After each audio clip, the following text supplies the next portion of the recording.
This is KHOI 89.1 Story City Ames, and you're listening to I Am Able Iowa, where we discuss the ability and disability. I'm Nancy Baker Curtis, public school teacher, board president for the ARC of Iowa, and a parent advocate. I am your host for today. And I'm super excited to share our guests for today. We have some of my favorite people who are joining us. And so I'm just going to allow you all to introduce yourselves. So, Carlyn, can we start with you? Hi, I'm Carlyn Crowe. I'm with the Iowa Developmental Disabilities Council, and I'm the public policy manager. Thank you. And Wendy? Hi, I'm Wendy Andersen. I'm the executive director for the Common Coalition. And this guy here is. It's nice to see everybody again. I'm Doug Cunningham. I'm the director of the ARC of Iowa, and I'm happy to be back on the show.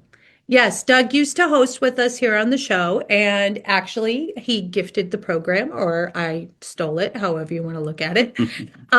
But we all tend to run in the same circles and work very closely together. And so I'm very honored to have you all today. And each one of you have a unique reason why you got involved with advocacy. Can you just quickly share, each of you, what brought you to advocacy in Iowa? And we'll go in the exact same order. Carlyn? Well, I have a son with developmental disabilities. He's 31 years old. That's what brought me into the disability community, and I suppose it brought me to this job too, because I worked in public policy in my first job, and then I scooted around and did a bunch of different things, and then decided I really wanted to work on disability policy, and found a good match here at the Developmental Disabilities Council, and love what I do every day, but it's really hard. I'll just say that. Thank you, Carlyn. Wendy? Yeah, so I'm Wendy Andersen. I'm from Southwest Iowa. My son Dexter is almost 17 years old. And when he was 6 months old, he was diagnosed with a rare genetic disorder, tuberous sclerosis, epilepsy, later on autism. And I mean, he's really what brought me into this world, because as I was trying to navigate the systems, I'm a former teacher, my husband's a former pharmacist, and we struggled navigating the education, the medical systems. And I just said, if we're having this much problems, others are having a lot of troubles too. And so that's really what pushed me into the advocacy world in Iowa. Thank you so much, Wendy. And how about you, Doug? How'd you get involved? Ever since I was a younger person, I've been interested in our great society. And I don't have any children or adult loved ones or have had anybody in my family that has a disability. And so we've been very fortunate. But again, believing in that society, I feel like, if we are going to be a society, we have to care and be and engage our slowest members as well as everybody else. Otherwise, we're just a group of individuals that are individually advocating for whatever we want. And so for me, my neighbor is important, and my neighbor with disabilities is important. And so I worked right out of college building lifespan respite programs and caregiver support programs with Concordia University. I moved to Iowa about 25 years ago and was working through lifespan respite service developments. And then after that ended, got into directing the ARC. And it has been something that I've really find more joy in doing that than I do my regular job. So happy to be here. Well, and I think something you said, Doug, that really resonates with me is this idea that you don't have to have someone in your family who has a disability, or be the parent of a person with a disability, or a self-advocate who is, a person with a disability but advocating for themselves, in order to want people with disabilities to have access. And so I think it's just really important that as we frame today's conversations and discussions, that we really engage not just the disability community, but the larger community as a whole, to mobilize and get out there and really be informed and empowered by the conversations we're going to have today. Each one of your organizations has just a slightly different kind of mission. And so, Carlyn, we'll start with you as public policy director for the Developmental Disabilities Council. What is it that your mission really is for your organization, and is it that you try to help in that disability community role? The Iowa Developmental Disabilities Council was created. It's created under federal statute, so every state has a DD council, as we call them. And their purpose is to be advocates and be a voice for people who are disabled, and also help the disability community learn how to have their own voice and advocate for themselves. So it's about working on systems change and policy change that will help people with disabilities live, work, play, flourish in Iowa and in the country. But the way that we approach it is by being a voice and helping others learn how to be their own voice and learn how to talk about what they want. Thank you so much. That's an excellent description. And I think empowerment is really the mantra of today's show. Wendy, you come to us from the Common Coalition, which is a relatively new organization, and you're serving multiple states. And so folks may not be super familiar with you, even though you've been on the show before. Can you just talk to us a little bit about the mission of the Common Coalition? Yeah, so the Common Coalition developed as a sister organization for the Common Senses Festival, which is a month-long festival celebrating so many aspects of disability and science and arts, and so that's a whole nother show in itself. But our mission is simple but complex. Our mission is to protect the civil rights of individuals with disabilities.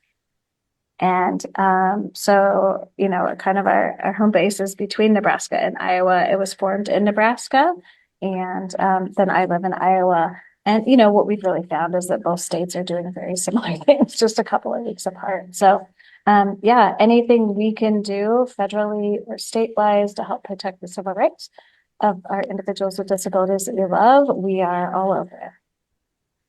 Thank you. And Doug, how about the Arc of Iowa? The Arc of Iowa is actually one of the oldest disability advocacy organizations in the country. And Iowa was one of the first states to actually have an ARC program. And so we helped to shape a lot of the policy that became the National ARC. The National ARC is made up of 600 chapters, over the country, and they serve tens of thousands of individuals with disabilities, both directly and in the advocacy arena. So the Arc of Iowa specifically is a group that was set up by parents, and they were the ones that really fought for programs like laws like Section 504 and the ADA, and everything that we know today in the way of accessibility and program supports and education. And so, it has literally been a group of families that just said, I don't accept the current status quo, and I need to be involved. And so still to this day, we invite families like Nancy to come and share why they feel we should do this. And like whether it's building adult height adjustable changing spaces or creating the first Katie Beckett waiver. The Arc of Iowa is a place for those families to come, have an active voice, be heard, and have a team of people there working with you to make these things happen. We also are excited to partner through the Iowa Disability Policy Alliance with organizations like the DD Council and Common Sense Coalition. And it is just a great pleasure. I have my own business, but at the same time, I get up every day because I enjoy what I'm doing at the ARC.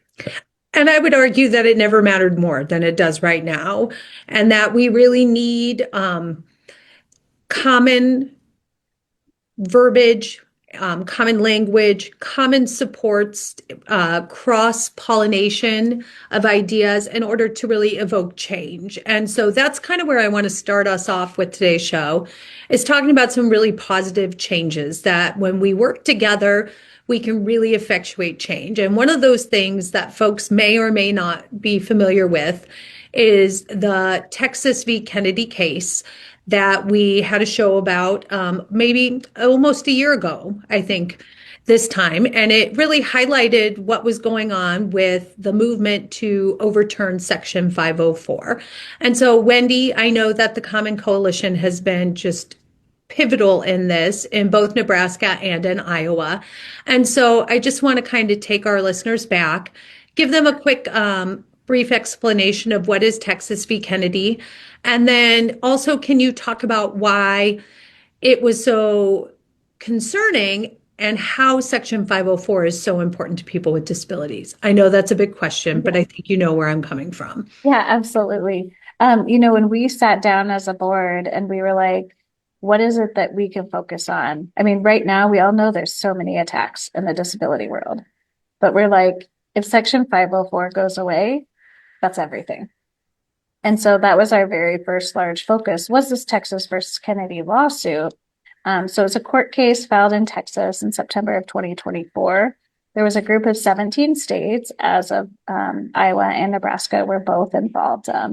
And basically the complaint asked the court to get rid of Section 504, its updated rules from 2024 that protect the people with disabilities from discrimination in healthcare and human services. And the case kind of, changed in time, part due to an administrative change, part due to advocacy from the disability community. And then in January of 2026, that it was changed specifically. And then when Nebraska and Iowa and some other states, and there was only 9 states that renewed on this.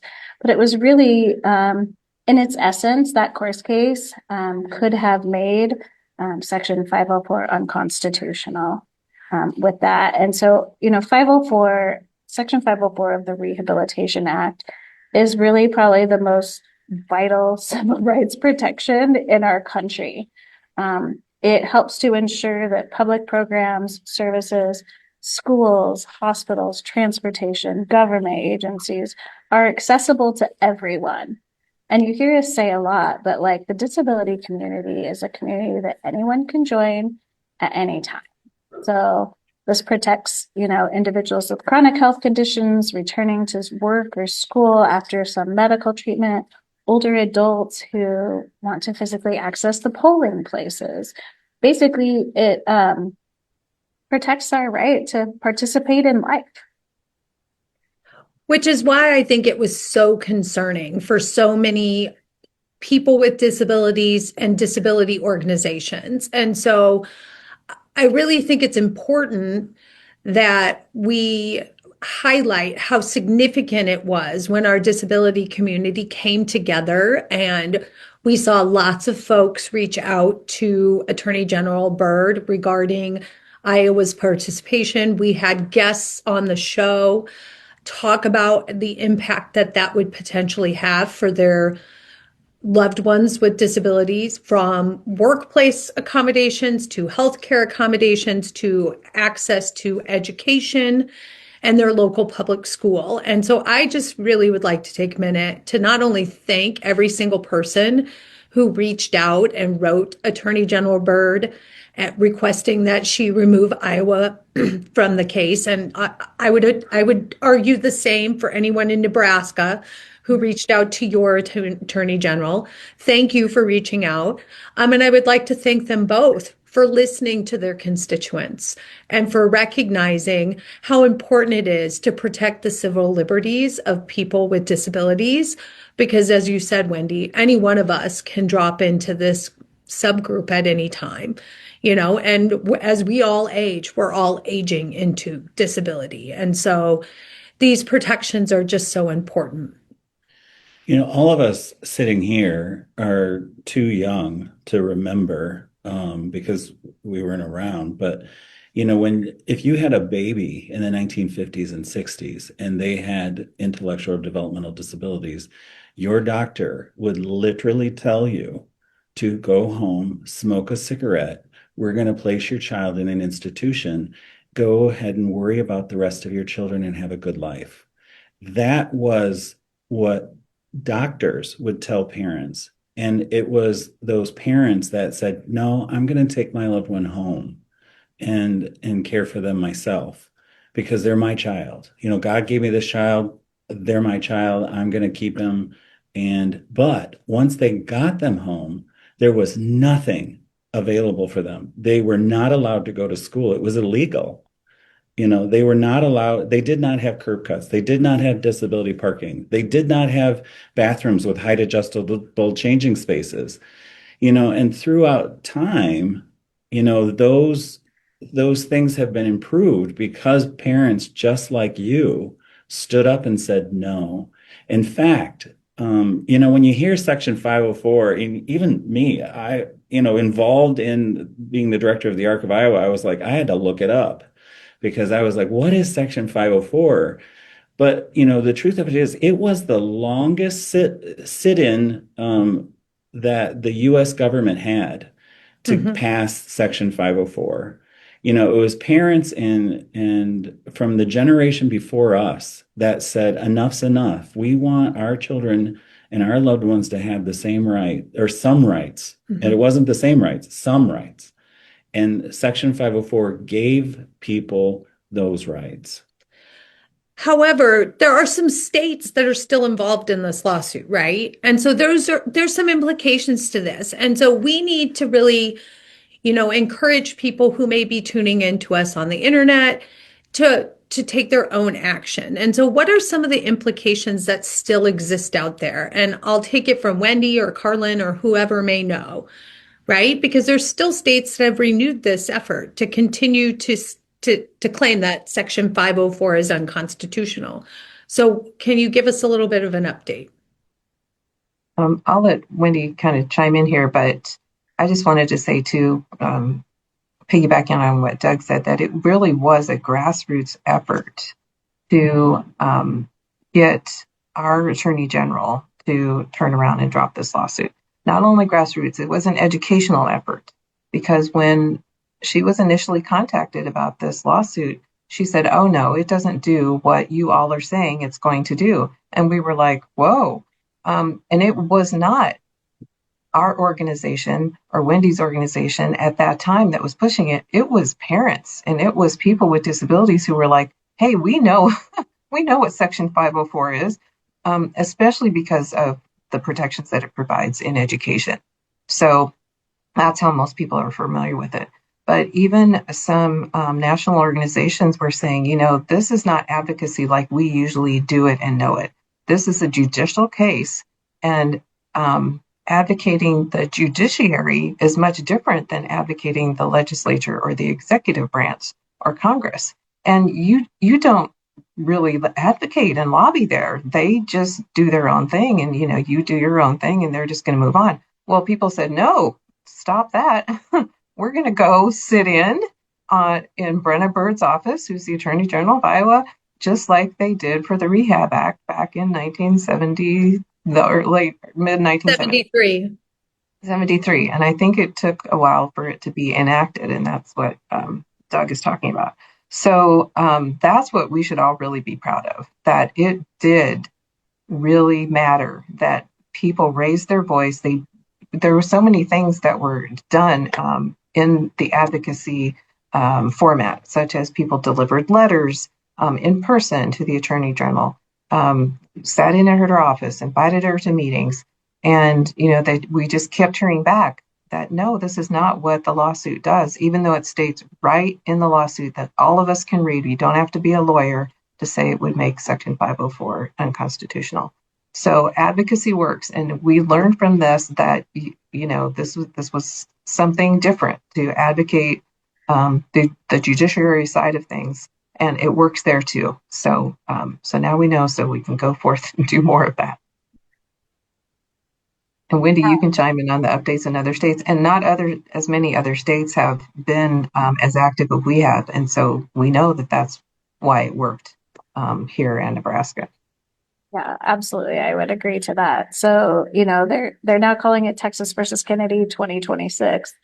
But it still states that they're saying that the updated section of 504 rules are unlawful and unconstitutional. They want to weaken the integration mandate, which is the rule that people with disabilities have the right to live in the community with supports and not be forced into nursing homes and hospitals. And so that's really kind of the new attack on it. I think so many times when people hear 504, they only think of education plans. And our own Attorney General Byrd, she said that to me one time as I asked her a question. She's like, oh, I believe in it for education. And again, that's where there's so many misconceptions. And, the new kind of renewed attack is that it can take away the right to live in your community with the supports to live, work, play, and flourish, as we're saying now. It's dangerous and it's scary and it's taking away civil rights of so many individuals. And I think that's a perfect segue into kind of our next segment, which, I think right now the disability community does have this heightened angst about their ability to live, work, play, and flourish in their communities. And I think it's coming. I mean, I just had nearly a panic attack last week with our reeval for Charlie's waiver, right? Are we going to get our services cut? Are they going to keep the same services? Because you're just hearing so much about, well, where is the care being given? Is it being given in an institutional setting or is it in a home setting? And so I know there is a ton of stuff happening right now down at the Capitol. I can see the beautiful Golden Dome from where I sit. Carlyn, can you just give us kind of a brief update? The first funnel just finished up not too long ago, and we're kind of in this now second wave. There were a lot of bills that were related to disability policy. Some have died, some have advanced. And I think that this really does relate to 504 because if this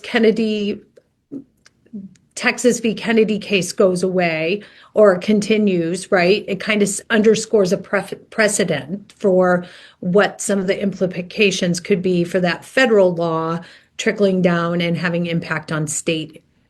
So can you kind of give us a quick update? Yeah, quick is going to be hard, but I'll try. And speaking of trickle down, last summer in July, the HR1, the One Big Beautiful Bill Act was passed, and that made significant cuts to Medicaid. I mean, more significant is not even the best word to use. Huge, huge cuts. And we all knew that that was going to affect every state, not just Iowa. So what we expected from, the legislature was to see cuts and that coming in the form of budget, kind of straightforward budget cuts. The problem right now with the state, one problem is we're already in the red with the upcoming budget with Medicaid. So there's already a deficit. But the interesting thing is we're not hearing like, we're going to take a big chunk out of Medicaid here or there or somewhere else. It's coming in these little snippets, whether it's in some are in bills, but some are also coming through rules or the way that Health and Human Services is implementing Medicaid and how they're delivering services to people. And we're already seeing some of those services being cut back without having a formal law or even rule process go through. So we're hearing a lot of that. If that's happening to you, please reach out to one of our organizations because we want to hear your story. We want to know what's happening because we need to take these messages to the legislature because they still determine the budget for Medicaid. And so, and they have an effect on what the rules are also. So they need to hear if you're receiving cuts when at the federal level, we all heard last summer services weren't going to be cut. It was about waste, fraud, and abuse. Mhm.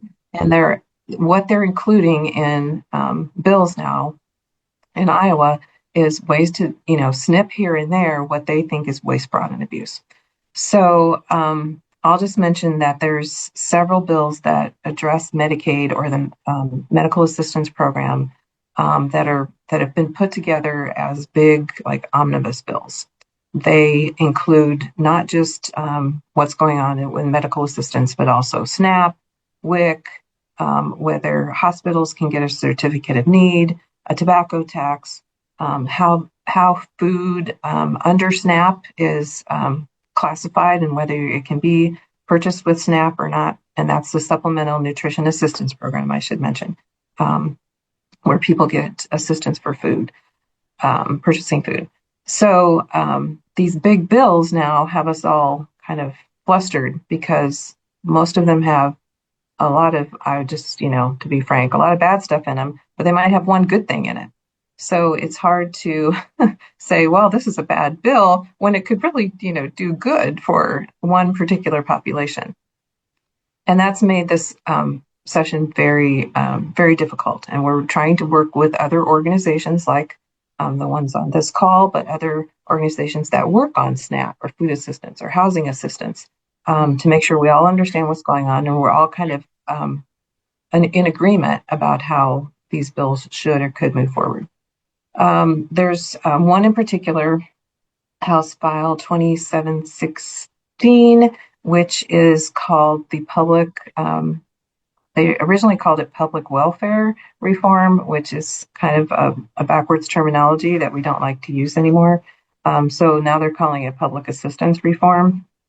And that also includes a bill or a provision that we liked and have been working on for a couple of years called Work Without Worry.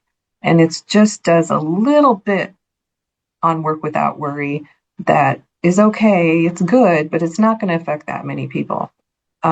So they're pushing it pretty hard, though, because they want to have a win. So it's part of this this is the House, and it's part of this bigger bill that has a lot of bad stuff in it about, moms and kids not being able to access food through WIC. And so it's getting a lot of attention, and you'll probably be hearing more about it here soon. But that's one to keep your eye on. And its companion, which is not exactly the same, but close on the Senate side, is Senate File 2422. And it does not include the Work Without Worry provisions. It includes some other things about SNAP and some of those other things that are in the other bill.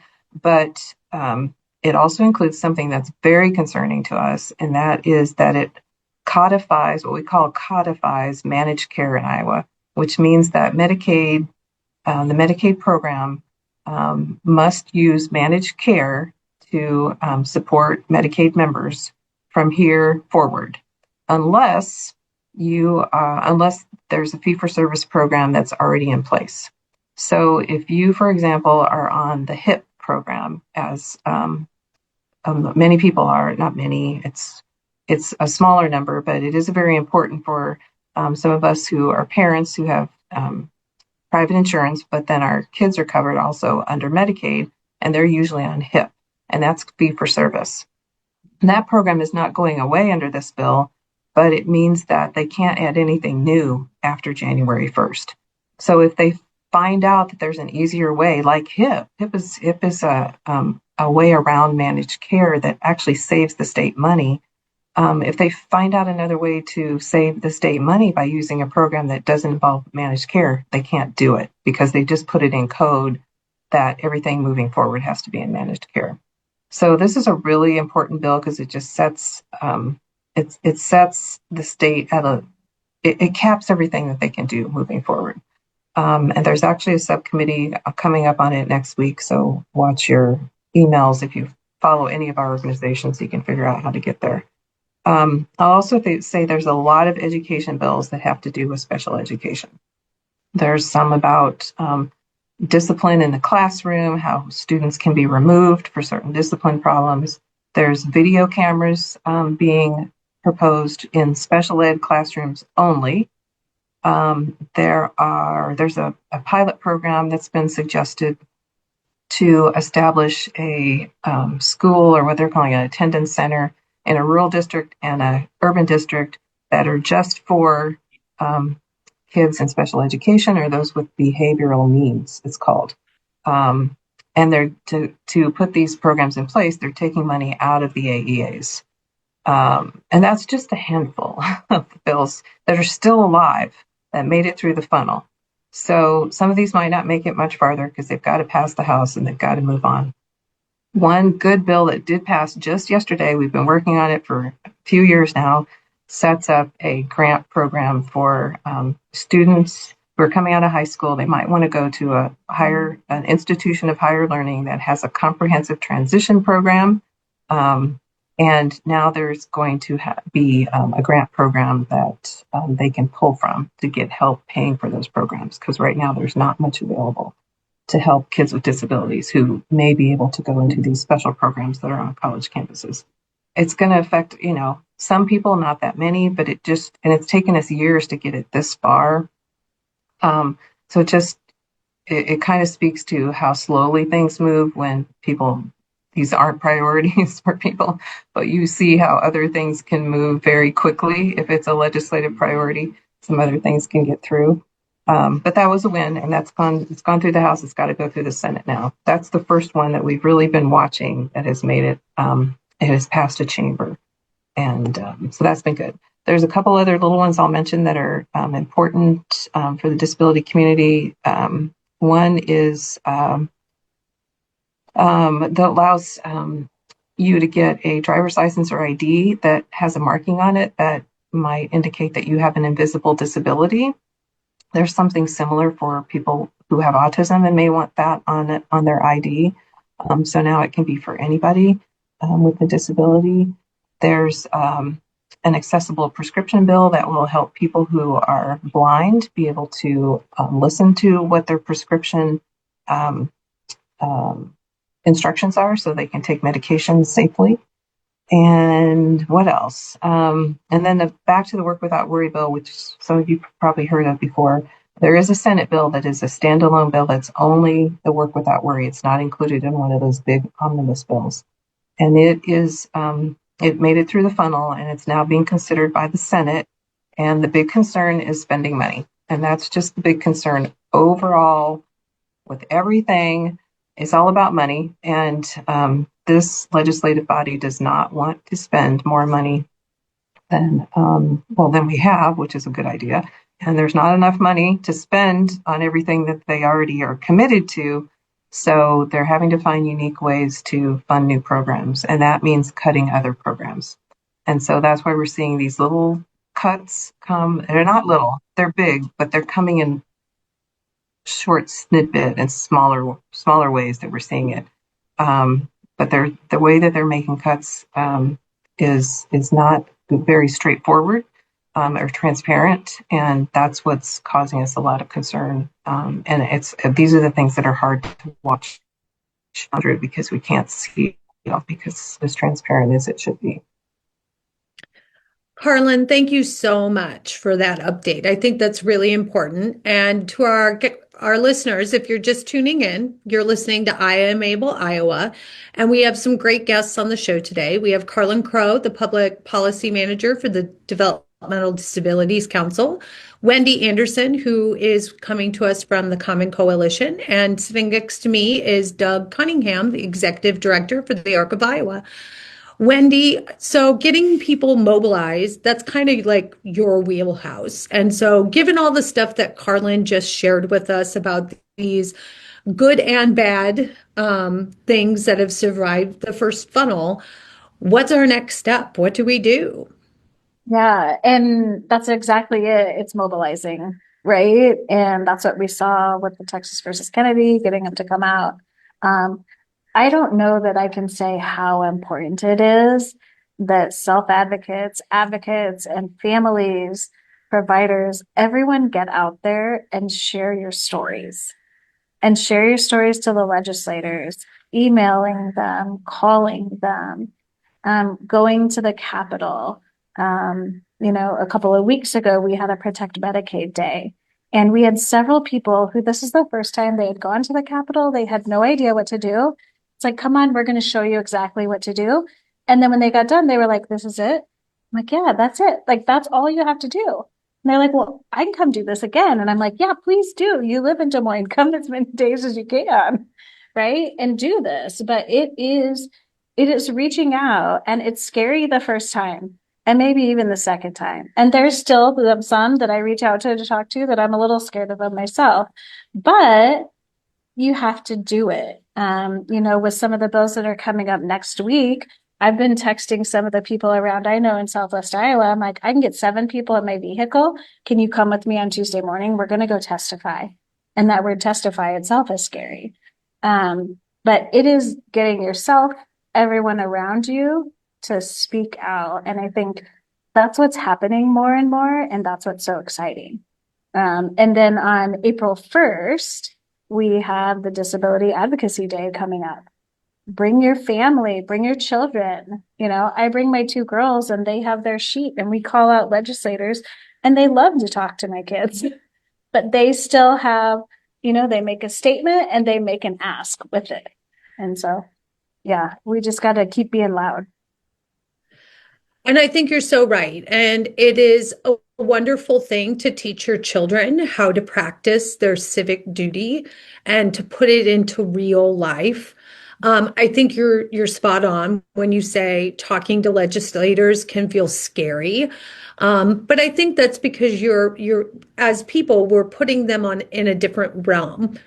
But they're your neighbor. They're the person who just lives down the street in your community. And if it's intimidating to see them down at the Capitol, although we would prefer you go down there, then find them in their community, because during the session, many of them have town hall meetings. They go for coffee at the local, restaurant for breakfast on Saturday morning. Find them and talk to them and share your story there. I mean, and I think it really doesn't matter where you're at. It's that you're sharing your story and that you're writing them, you're calling them, you're following up with them. They need to know that there's someone in their community who this is going to impact. And they might see you in the grocery store, Absolutely. right? I remember, They may yeah. I was go just saying, ahead. Representative Heather Mattson, I remember her telling my girls, I get up in the morning and I put my pants on just like you do. And I'm going to leave the Capitol here and I'm going to go pick my kids up from school. And like, even for them at 10 and 12, they were like, okay, she is a person too, like just in a different building than the rest of us. Yes, and testifying can look at like a lot of different things. It can be putting in your public comments before a committee hearing. It can actually be going into the room and signing up to speak and tell your story. There are lots of ways to testify. And so, again, the mantra of today's show is to empower our listeners to get involved, to take action. And we want it to be easy for you. In fact, we're not the only organization who wants you to take action. There's a whole new alliance that's formed here in Iowa. It's called the Iowa Disability Policy Alliance. And really, they've all a group of non-for-profit disability organizations that have come together. Can you, Doug, just give us a little update on who is the Iowa Disability Policy Alliance, and how did you all get formed? Yeah, before I do that, one of the things in the 1950s, when there weren't a lot of advocacy organizations out there, the ARC was a collection of parents that got together and formed the ARC. Between the 1950s and the 1980s, that ended up culminating in 99 chapters in 99 counties across Iowa, which is all that there was an ARC chapter in every single county, and they made huge changes to the world of disabilities so that people could have a better life. And it was because of those parents that we have a lot of the supports that we have today. In the 1990s and 2000, early 2000s, things were pretty good. I mean, the stuff that we was doing was relatively smaller in comparison to what was done before. And so, the arc itself actually kind of devolved into 16 chapters that services 66 counties. So we're really a lot more stretched out, our budgets are smaller, and those kind of things. Last year, especially, there was a huge push with Doge to cut funds for all kinds of programs across the country to, help reduce our dependence on debt and that kind of stuff. And I understand all of that. But it affected the disability policy pretty dramatic, or the disability world pretty dramatically. And programs like the, disability rights and protection and advocacy and the DD Council and the USEDS and the training programs all were on the chopping block for those funding cuts. And that was the initial catalyst that kind of pulled us together as a community again and said, okay, we're in trouble and we are here to support families. And oftentimes we've been doing it too quietly behind the scenes. And so what has happened is a new resurgence of families coming forward like you that you're saying, I'm worried that the services that I'm enjoying now aren't going to be there tomorrow. And so together we need to educate our legislators on how important these services are and how valuable and how much our lives are enriched by including people with disabilities fully in our life, in theater, in work, in flourishing and in playing. And that's how the Iowa Disability Policy Alliance came together. So we've got, right now I think there's, and Carlyn, correct me if I'm wrong, but I think there's like 21 organizations that have signed on to be part of this alliance. And on April 1st, we are adding a Disability Advocacy Day, as Wendy was mentioning earlier, at the state capitol. So in the comments, if you're on Facebook Live, check down in the comments below, and there will be a sign up for you to participate on that day. If you are listening on KHOI radio, please go to the Arc of Iowa Facebook page and sign up to register to join us. And we're going to talk about what it means to be a person with disabilities and flourish and play and work and stay alive. Without Medicaid, people will die. And, you hear that in the media a lot right now. But, at the same point, we've really got to realize that we are one community and we are supporting one another, whether you have disabilities or not. And we need your voice right now. And not that we're not angry, but we need to be vigilant to help educate and promote awareness on what people's needs are, because we're important. I don't disagree with anything you said. In fact, I think when we have different organizations working and collaborating together, like Ask Resource, such as the Brain Injury Alliance, such as, the Autism Society of Iowa, those things are only helping us speak with one message. And I know, Wendy, you and Carlyn were a big part of the success that we found at the Medicaid rally. I was there. And I know one of the things, Carlyn, you were so good at was helping empower and just give a little training to those who had never been to the Capitol before. So we have an upcoming day coming up. Can you just kind of talk a little bit about what your role is on the Iowa Disability Policy Alliance? Because I think empowering those advocates is really where, and I think of the DD Council.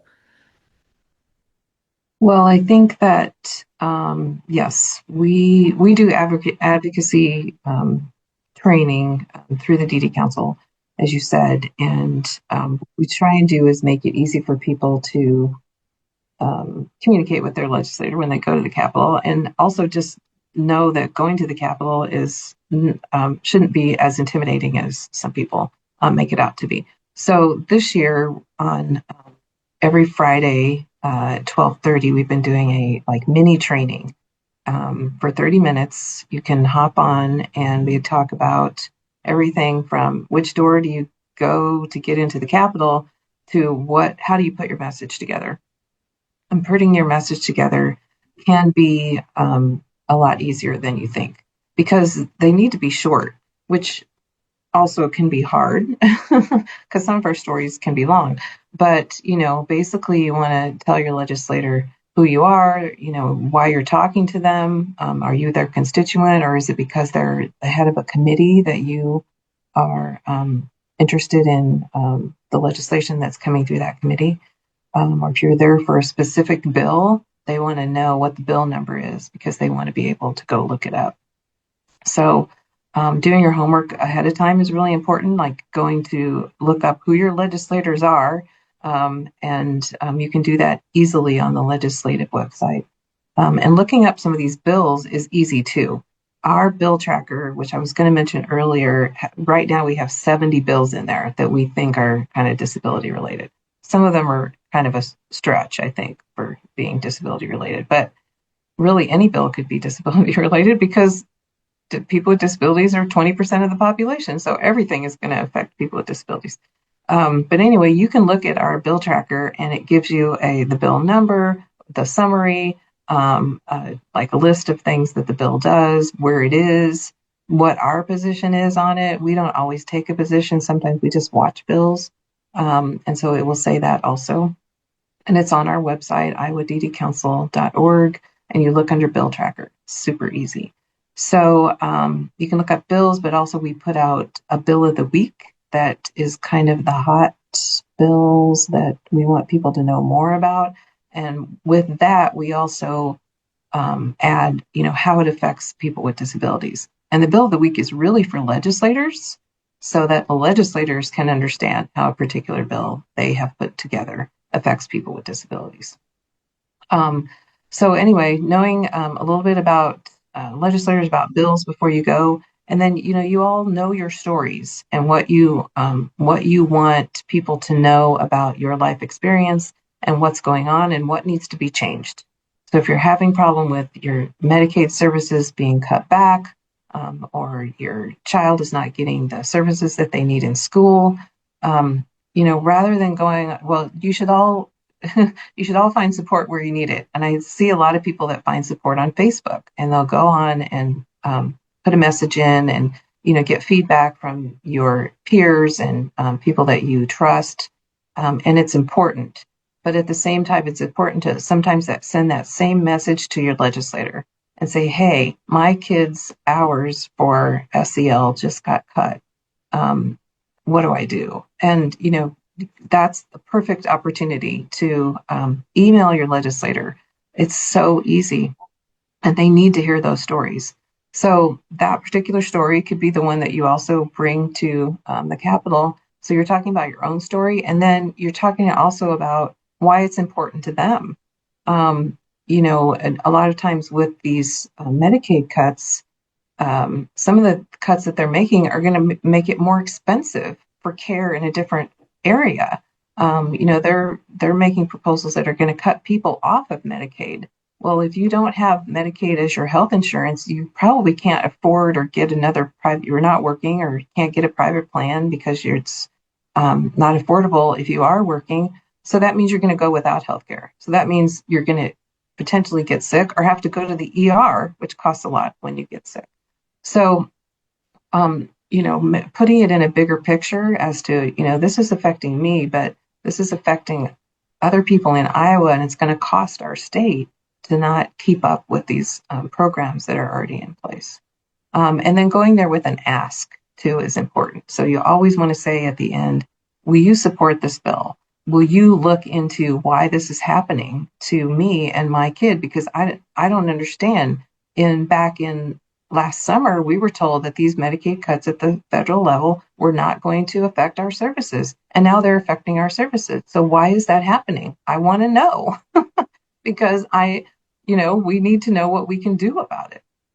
So, and you don't have to go with an angry tone, which that might have just sounded like. But sometimes it helps to be, very serious and forthright about it and say, this is going to, affect our family in a big way. And we need you to do something about it because there's no other place to go. So going with that ask is important, and also thanking them for what they're doing for you and their community and everything now, or that they're going to look into it, is important too. So those kind of advocacy efforts are what we're working on and trying to grow that within the coalition. We work with other organizations that want to come to the Capitol and bring their constituents and work on what their messaging can be, whether individual or as a group.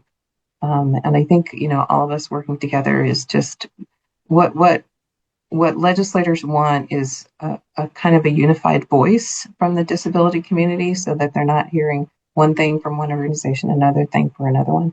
And that's what we really are trying to work on by building a coalition and working together. Thank you. Thank you so much for all of the things that the DD Council does, and the bill tracker, the bill of the week. The thing that I love the most is that it's all in plain and simple language, right? It's understandable language. Reading the legislative and the policy that comes out with those bills can oftentimes be daunting. And so thank you so much for all of the hard work that the DD Council does.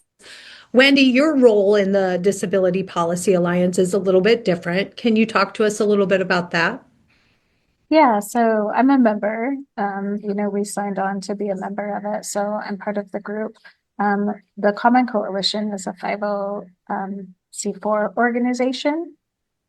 So many of the C3s have limits to how much they can lobby or how much they feel comfortable lobbying. We don't have those limits. So I'm able to be a voice, maybe where others aren't able to be a voice. Our funding is not tied to federal funding. Or state funding for that matter, right? And so things are just different where we are. And so I also, I love to rally and get people together and organize things. So yes, I was like, let's have a Protect Medicaid rally day, and working with Doug and Carlyn on the Disability Alliance Day. Just any way that I can help impact policy by getting people involved is what we really want to do. And I think these joint organizational strategies are really finding success. I know, Wendy, you've mentioned senators and folks down at the legislators have said, we really see a lot of folks down here. Or I know, Carlyn, you've mentioned, that every time I'm here, I see that "Let Us Work" sticker or button that somebody has on their shirt. And so that visibility is so important. Those messages are so important. And thanking your legislators, they're people too. They're sacrificing being away from their families so that they can serve their communities. And while we may not all agree on the nuances of policy and the decisions that are made, you will get so much further if you are kind and gracious than attacking. And you can tell your story with passion and still be polite. And so those things are really important. So I know that we're just approaching our last 5 minutes or so. And so I kind of want to look ahead. And as we look toward this next funnel and the things that are coming towards us, what are our next big advocacy things on milestones we should be talking about? I know you had specifically mentioned House File 2716. That's the public assistance reform. So should folks be down there? Should we be talking to our legislators about getting this out of committee and getting this to full debate? I know you also mentioned the Senate File 2422, which would codify the MCOs. Are these things that we need to be taking action on in the next few weeks? The Senate File 2422 that codifies managed care is really concerning. And that's one that people can speak out on. Anybody who is working with an MCO and is unhappy with their services should speak out about that. And that's the one that's going through a House committee next week, and through a House subcommittee next week. And that would be one where people can come to the Capitol and testify. And testify just means you come into the room and they say, who wants to speak on this bill? And you go up to a microphone and you talk for less than 2 minutes, usually a minute, because for something like this, there's going to be quite a few people. It's not like a public hearing, but a few people will want to talk about this. So it's not hard, it's easy, or just come and be in the room and support everybody else. Legislators need to know that this is a huge change. This is a big change that's going to tie hands and in Health and Human Services. So that would be one that if you could possibly make it to the Capitol on Tuesday at 8 a.m. I know it's early, but maybe come before work or come have coffee at the Capitol first. And the subcommittee meetings usually last 15 minutes. This one, I'm sure they'll schedule for 30 minutes, which is still not enough time, probably. And just be part of, numbers. There's power in numbers, and we need to be empowered to tell or to show what a change this can make. The other bills, I mean, we would be fine if some of these bills were just died. I think we'd be a lot better off in some sense if they just went away, but they're not. So in the meantime, we need to speak about with the bad things that they can do. And even though, we aren't getting everything we want in the work without worry language that's in now, it's not going to hurt anybody for what language to go through. But if this goes through now, then making changes next year will be harder. And, once they see that something's done, it's kind of, well, we're done with that. We're going to move on, even though it only made a slight change to something that if we could make a big change, it would have so much more bigger impact because it's, it works on itself when you add up when a limit is removed, what can be added. So I know that's good. I should have got into the details before confusing everybody. But anyway, even if that bill didn't go through this year, we would kind of be okay with it because then we can work on it next year and try and get what we really want in it. So that's what makes this hard is, again, some of these bills have a couple things in them that are good and going to be good for some providers. There's some small increases in provider rates and some help for people who might be higher acuity and need higher needs of care to go into different facilities and be covered. So, they're putting the good with the bad, and it makes it really hard to work on these things. But anytime you can come to the Capitol and you want to advocate on something and you need help, please reach out to us because I'm usually there and that's my job, and I'm glad to help anybody who wants to come, who wants to come and even just learn the process and see what it's all about. But better yet, become and tell your story. That would be awesome. Thank you, Carlyn. And yes, I would empower all of our listeners to do exactly that, to figure out who your legislators are, to write them, to reach out, to call them. Oftentimes their cell phone numbers are listed on the legislature website. Send them a text message. Let them know who you are and let them know how important it is that they hear what their constituents have to say. I want to thank you all so incredibly much for being on today's show. I think it's just so important right now that people understand the implications of what's happening in our state and how federal decisions are making an impact on state policy in our legislative session. Thank you so much again, and I'm sure we'll have more updates. This is KHOI Story City Ames, and you've been listening to I Am Able Iowa. I Am Able Iowa airs the first and last Saturday morning of each month at 9 a.m. on KHOI 89.1 FM. You can also hear us streaming live online at khoifm.org. We invite you to share your comments, questions, concerns, and program ideas with us at doug@thearcofiowa.org. And if you visit www.thearcofiowa.org, you'll find previous episodes and more information about our program. I Am Able Iowa is produced by the Arc of Iowa, which is headquartered in Des Moines, Iowa, and is located, has chapters located both in Ames and across the state of Iowa. I want to thank you all for listening. And until next time, this is Nancy Baker Curtis saying, You are able, Iowa.